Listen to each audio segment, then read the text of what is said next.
Forest department working હાયરકી જે છે એની જો આપણે વાત કરીએ તો સૌથી નીચે આવે છે ફોરેસ્ટ વોચર અને એની ઉપર આવે છે ફોરેસ્ટ ગાર્ડ કે જેની તમે ગયા વખતે પરીક્ષા દીધી. જંગલ સફારીમાં આપણે અદ્ભુત રીતે કહેવાય કે સાથે રહીને તૈયારી કરી.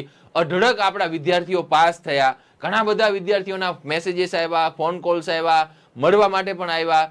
ઘણા બધા વિદ્યાર્થીઓનો કહેવાય કે અભૂતપૂર્વ કહેવાય કે પ્રતિસાદ મળ્યો અને તમે લોકોએ પણ ખંતથી મહેનત કરી અને ઓનલાઈન એક્ઝામ સીબીઆઈટી મુજબ હોવા છતાં પણ તમે લોકોએ સારી રીતે પરીક્ષા આપીને ઘણા બધા વિદ્યાર્થી મિત્રો પાસ પણ થયા. ઘણાનું સપનું તૂટ્યું પણ છે, ઘણા લોકો થોડા માટે પણ રહી ગયા છે, આવું પણ બન્યું. ઘણા લોકો લેખિતમાં સારા માર્ક લાવ્યા, ફિઝિકલ ન પાસ કરી શક્યા. એ લોકો માટે હવેની તક છે કે ફોરેસ્ટ ગાર્ડમાં રહી ગયા તો એનાથી પણ ઉપર ફોરેસ્ટર કે જેને કહેવાય છે વનપાલ. તો આ વનપાલની ભરતી માટેના નવા આરઆર આવ્યા છે. તો આ પહેલા તો હાયરકી આપણને ખબર હોવી જોઈએ કે ફોરેસ્ટ વોચર એનાથી ઉપર આવે ફોરેસ્ટ ગાર્ડ કે જેને આપણે વન રક્ષક કહીએ છીએ. ફોરેસ્ટ ગાર્ડને શું કહીએ છીએ આપણે?